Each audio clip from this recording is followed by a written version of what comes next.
We talking about violation of spiritual success. This is an area where a lot of people don't think about. When you think about a winner, what do you see? You see a person who's completed the entire game.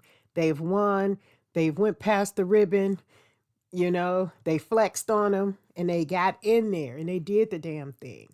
But then you have others who do that 99.5%.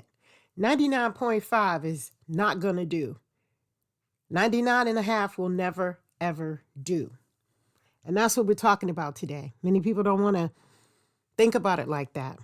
When we have violated spiritual success integrity, we are taking that 99.5% rule as an advantage, and that's not how we should do it. So even if this is so close to perfection that one can actually get, say 99.5 is as good as you can get it. Constantly think about the journey that you're on to relate the closest you can get to doing the right thing morally, integrity driven. Once you get there, that is the percentage you need to be elevating to every moment, every waking day. And a lot of people say, well, that's putting too much strain and stress and pressure on the mindset to be a success. That's too much. Well, guess what? I'm going to show you how 99.5% is not going to be enough in the wrong situation. So thank you so much for being here. Let's get into it. Think about the criminal justice system. A person who has taken advantage of the institution of incarceration because they can, they're not going to be respected.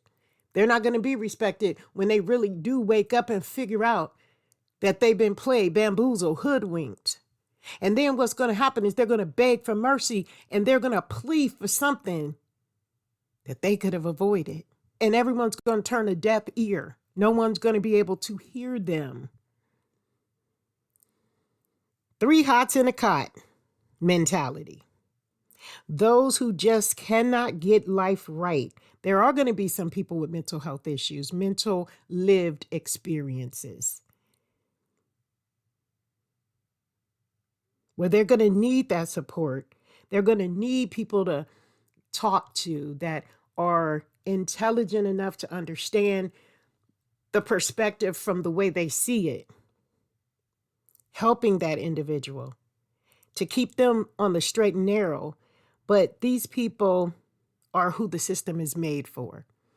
Now, a person who knows better, does better, and can think clearly, they're going to be treated way differently within the same system because this system will take them much more seriously. Why would we allow someone to manipulate and bamboozle a criminal justice system and not pay for their consequences? Who are they? Every one of us are going to have to hold standards, and these standards are going to be higher for this group of people. And the consequences is going to be more personalized. It's going to be more financially burdening. It's going to be more frustrating. It's going to be harder to get to. There's going to be things that are going to just be placed in your way because you knew better. And when you know better, you do better. Treat it as a stone cold example for society to know what not to do. Now, this is what happens when we violate spiritual success integrity. We start doing things just because we can get away with it, or because we've done it for so long, or because we see someone else doing it. Well, guess what? When we violate that success integrity, that spirituality within us is going to come through and say, okay, time to pay the piper. Sometimes it takes months, years, decades, but we pay.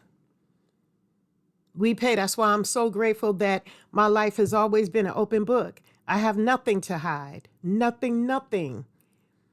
So 99.5% is not about perfection.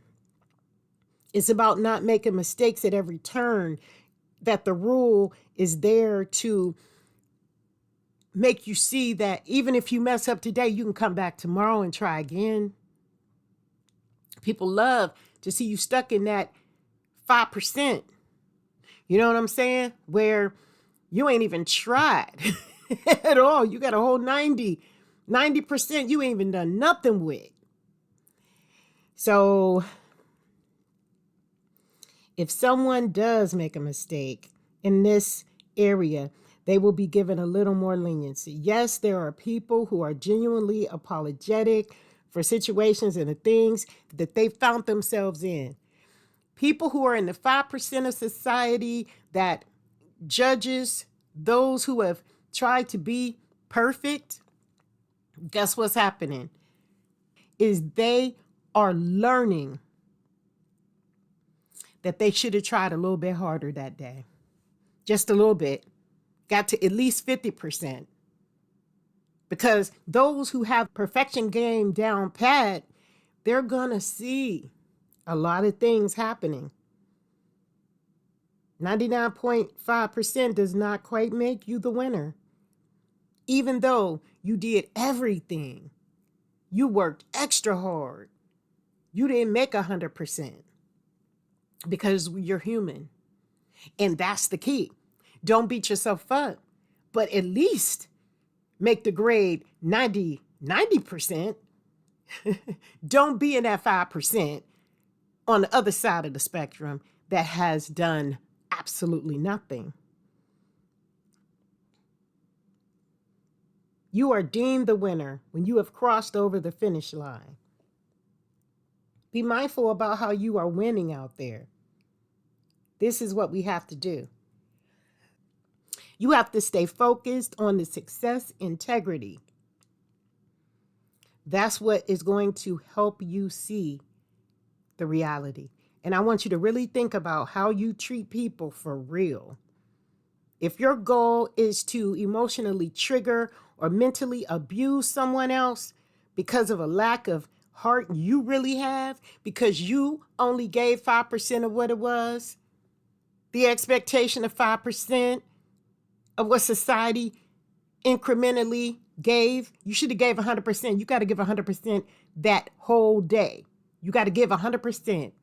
So that way, if you do mess up and you only get 95 or 99.5%, you'll be better than 50%. You'll be better than 45%. Just try it. Don't be surprised when you get back what you give out, because spiritual success integrity is no more than a valuable lesson that creates a better version of who you really are.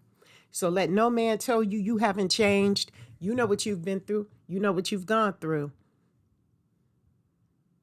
And with that, we thank you for this call. Thank you for, bringing this idea up here, and thank Prism Live, and thank all the other social media platforms that's on today. And we'll see you next time.